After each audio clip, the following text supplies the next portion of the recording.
ராமலிங்க சுவாமி அவர்கள் அருளுகின்றார்கள், திரு அருள் தனை பெற குரு அருள் வேண்டும், குரு அருள் தனை பெற திரு அருள் வேண்டும். இந்த திருவருளை அவர்கள் பெற்றார்கள். அந்த திரு அருளை பெற்பதற்கு யார் வித்தாக இருந்தது? முருகப்பெருமான் வித்தாக இருந்தார். அருணகிரிநாதர் மோட்சத்தை அடைந்தார். நாமெல்லாம் மோட்சத்தை அடைய வேண்டும், தமிழை பருக வேண்டும், தமிழரை தெரிந்து கொள்ள வேண்டும், தமிழ் கடவுளை தெரிந்து கொள்ள வேண்டும், முழு முதற் கடவுளை தெரிந்து கொள்ள வேண்டும் என்று சொன்னால் அதற்கு வித்தாக இருப்பது வாணியம்பாடி முத்தமிழ் மன்றம்.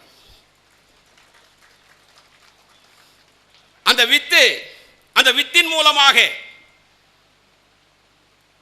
ஐயா அவர்கள் சொன்னதை போல வாணியம்பாடி முத்தமிழ் மன்றத்துக்கு வருகை தந்து கேட்பதற்காக வந்தவன். சில வார்த்தைகளை சொல்ல சொன்னார்கள், சில வார்த்தைகளை சொல்லியவன். இந்த முறை கடிதம் வந்தபோது பிரமித்து போனேன். கடிதம் வந்தது, பிரகாசம்